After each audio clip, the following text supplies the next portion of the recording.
In the name of God, the most merciful, most of merciful. Assalamualaikum warahmatullahi wabarakatuh. Peace be upon us all. Upon us all. Shalom, Om Swastiastu, Namo Buddhaya, salam kebajikan. Selamat pagi, selamat datang ke Jakarta, Indonesia.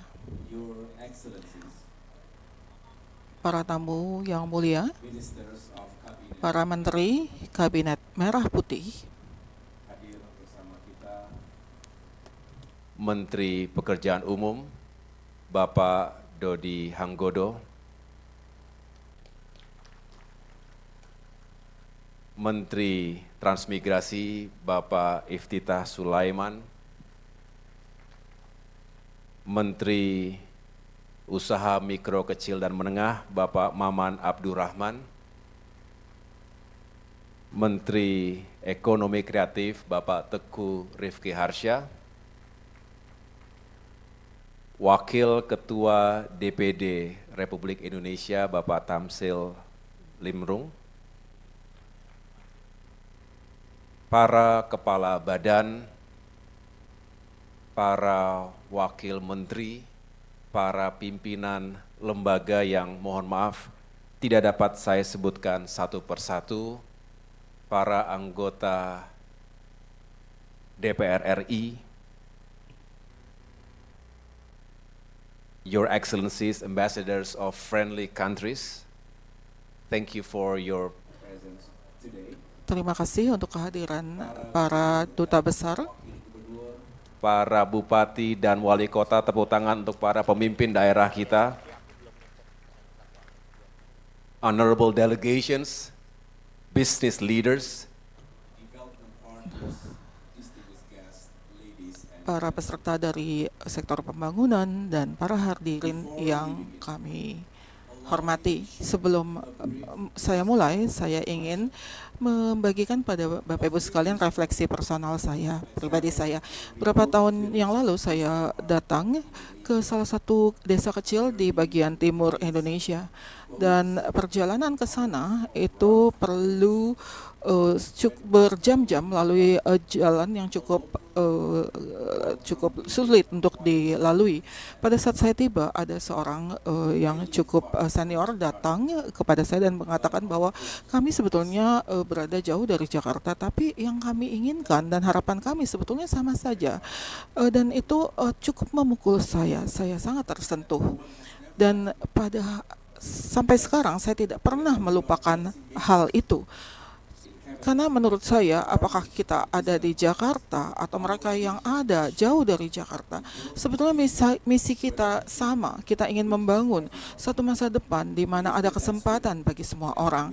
Dan dengan semangat seperti itu dan dengan rasa hormat, saya menyambut Bapak Ibu sekalian hadir pada International Conference on Infrastructure tahun 2025 ini. Tahun ini kita sangat gembira bisa mendapatkan peserta dari 6 benua, dan ini menunjukkan bahwa kita semua berjalan dalam misi yang sama. Dan untuk Anda yang datang ke sini dari tempat jauh atau dari tempat yang dekat, saya ingin menyampaikan rasa terima kasih saya yang tulus karena kehadiran Anda lebih dari sekedar simbol saja, dan ini menunjukkan satu kegigihan bersama bahwa kita semua ingin membangun satu masa depan yang lebih baik. Dan ini adalah sesuatu yang bisa dilihat di dalam perjalanan bangsa Indonesia sendiri.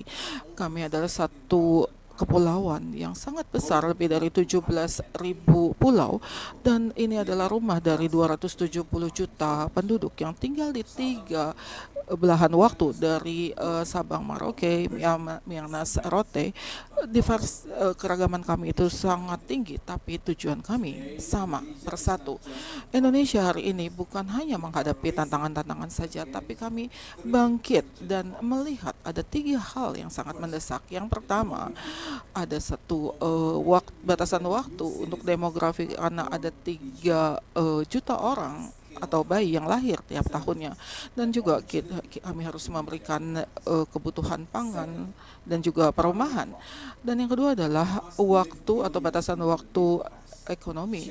Kami ingin memberikan lebih banyak kesejahteraan terutama untuk kelas menengah dan untuk memberikan daya saing yang lebih tinggi di tingkat dunia. Yang ketiga adalah batasan waktu ekologis. Dan perubahan iklim itu bukan sesuatu yang akan terjadi di masa mendatang, sudah terjadi sekarang dan merusak banyak hal yang terjadi di kota-kota kita dan juga merusak misalnya sistem suplai air kita. Dan untuk alasan itulah maka kita harus melihat bagaimana secara bersama-sama kita menghadapi risiko-risiko di depan, dan karena itu kita menyelenggarakan konferensi ini karena kita ingin membangun infrastruktur melalui kolaborasi inovasi di masa mendatang.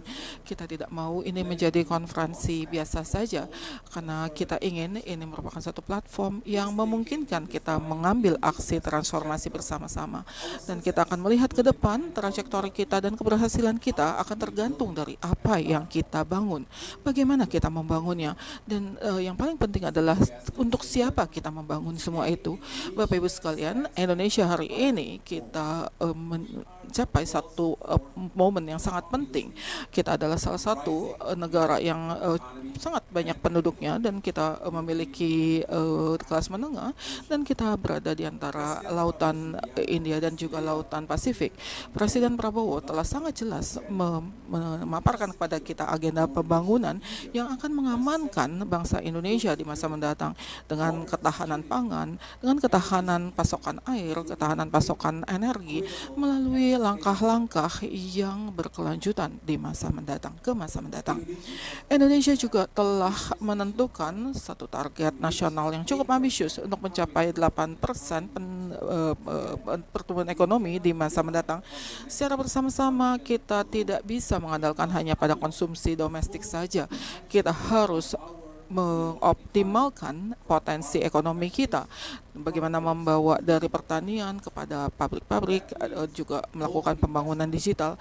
Artinya investasi sangat dipentingkan untuk infrastruktur yang akan mengurangi biaya logistik, tapi juga meningkatkan produktivitas yang bisa mengamankan ketersediaan air untuk pertanian, energi untuk industri, dan juga perumahan bagi para pekerja.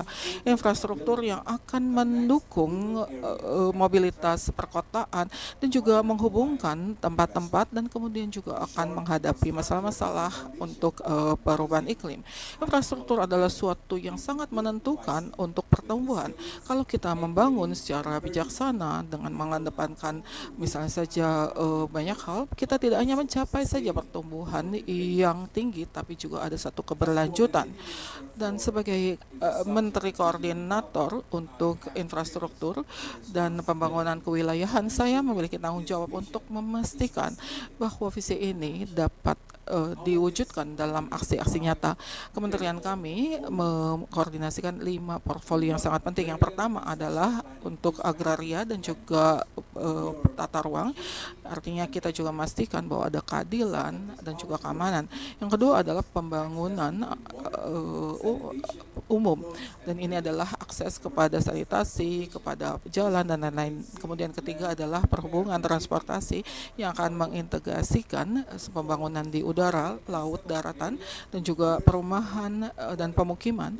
Jadi membuat semua ini bisa dibeli oleh masyarakat Indonesia menjadi realistis. Dan juga yang terakhir adalah transmigrasi yang juga akan memberikan dukungan kepada mereka yang ada di daerah-daerah perbatasan. Dan ini bukan satu proyek yang sifatnya terisolasi, ini adalah mengenai kegigihan, mengenai ketangguhan. Kami tidak mengkoordinasikan hanya program saja, tapi tujuan-tujuan. Semua jalan-jalan baru harus mendorong pertumbuhan ekonomi. Semua pelabuhan, semua program lain harus digabungkan ke dalam logistik ekosistem kami.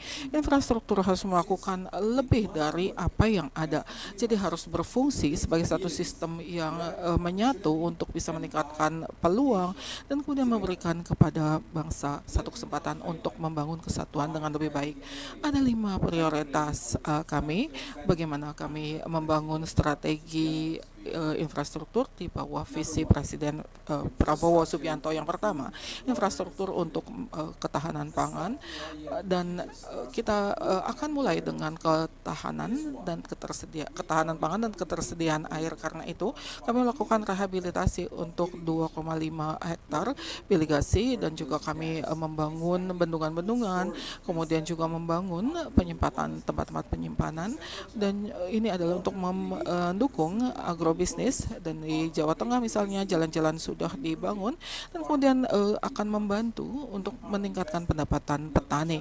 Kami berinvestasi tidak hanya di dalam pertanian saja, tapi juga dalam infrastruktur yang bisa mendukung tercapainya hal ini. Yang kedua adalah ketersediaan infrastruktur yang mendukung penyediaan energi bersih. Kedepannya Indonesia harus melakukan hal-hal yang akan mendukung hal ini. Kami juga telah membuat misalnya saja program Waste to Energy, dan juga membangun misalnya saja jaringan listrik di daerah pedesaan, dan juga peningkatan kebutuhan energi dan pemenuhannya ini akan juga membutuhkan energi yang lebih tinggi.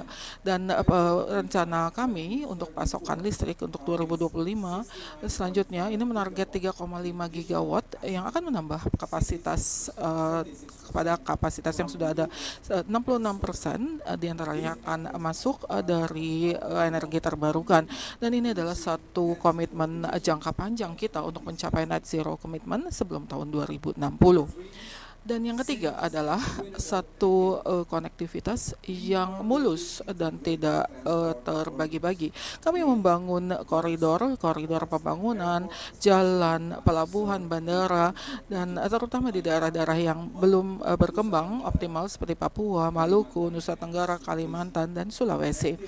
Konektivitas harus menjangkau semua sudut-sudut di negara kita ini, dan kami juga mengakselerasi pembangunan digital infrastruktur broadband. Ini sangat penting, sepenting jembatan-jembatan di dalam ekonomi digital. Jadi kita membangun pusat-pusat data yang akan memberikan akses yang lebih banyak untuk misalnya saja pendidikan, kesehatan, dan lain-lain di seluruh negara. Dan kemudian kita juga akan membangun kota-kota yang nyaman ditinggali dan juga cukup tangguh. Nanti Indonesia sebagian besar akan tinggal di daerah-daerah perkotaan. Hari ini kita mendapatkan atau menghadapi satu masalah-masalah tantangan yang akan tumbuh menjadi krisis di masa mendatang. Jadi kami membuat sistem-sistem transportasi transit, dan juga membangun gedung-gedung hijau, dan juga untuk pengendalian banjir misalnya saja, juga menghadapi misalnya saja risiko peningkatan permukaan air. Dan kami juga melakukan inisiatif untuk melindungi daerah-daerah pantai yang sejajar dengan target-target untuk adaptasi iklim. Kota-kota tidak boleh menjadi hanya hijau saja, tapi harus lebih sehat, lebih inklusif, dan lebih hijau.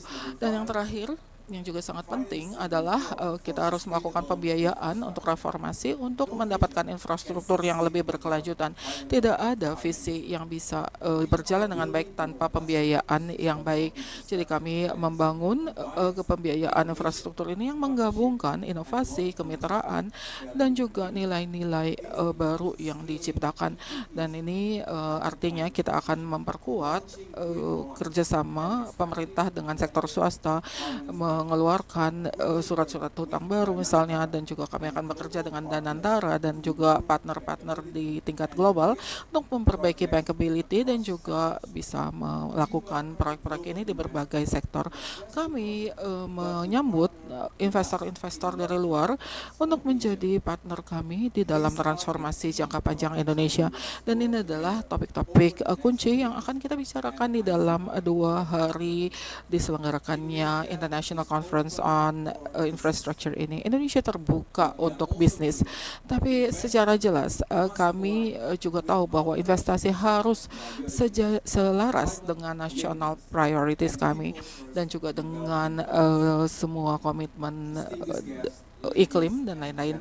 Bapak Ibu sekalian, kita percaya bahwa infrastruktur itu bukan hanya satu masalah nasional saja.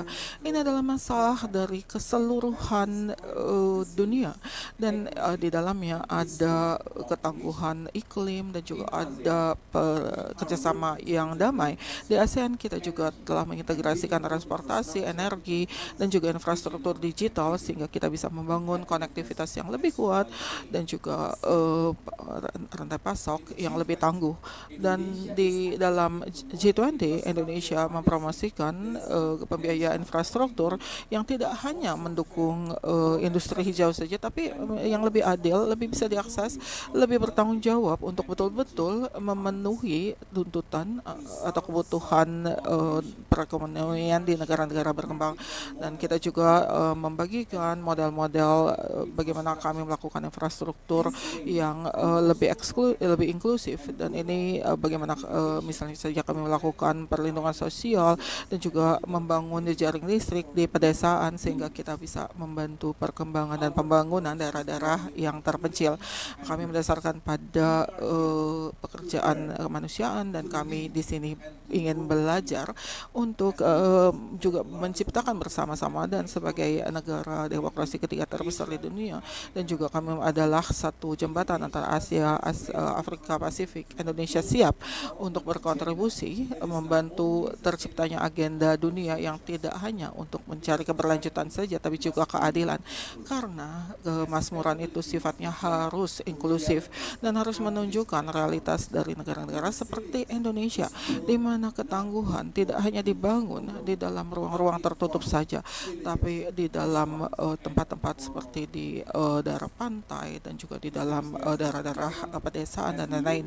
Bapak Ibu sekalian, saat menatap ke depan kita tahu bahwa infrastruktur itu tidak hanya mengenai apa yang kita bangun saja, tapi apa yang bisa kita mungkinkan. Jadi ini memungkinkan anak-anak untuk belajar secara aman di sekolah, memungkinkan petani-petani untuk menghasilkan produktivitas tinggi di dalam iklim yang tidak menentu, dan juga keluarga-keluarga untuk bisa mengakses air bersih, dan juga mereka yang ingin mengakses pasar misalnya, dan juga untuk ketangguhan nasional. Kita tahu bahwa semua ini didasarkan, yang paling penting adalah masyarakat. Kita harus mengangkat mereka dari kemiskinan, pastikan mereka bisa mendapatkan kebutuhan dasar mereka, dan terutama menghadapi perubahan iklim. Kita ingin acara ini menjadi platform yang akan memungkinkan kolaborasi dan juga bisa membangun kemitraan bersama, dan kami mengundang Anda untuk membangun satu sistem yang tidak hanya kuat saja tapi juga adil dan sifatnya regeneratif, tidak hanya modern tapi juga bermakna. Terima kasih untuk kehadiran Bapak Ibu sekalian dan juga untuk kemitraan Anda, dan kita berharap bahwa hasil dari ICI ini akan menjadikan fondasi sehingga kita bisa membangun suatu dunia yang lebih tangguh dan lebih terhubungkan satu sama lain. Assalamualaikum warahmatullahi wabarakatuh. Terima kasih. Remain on the stage as we continue with the Terima kasih Bapak, mohon untuk tetap berada di panggung karena kita akan melanjutkan dengan upacara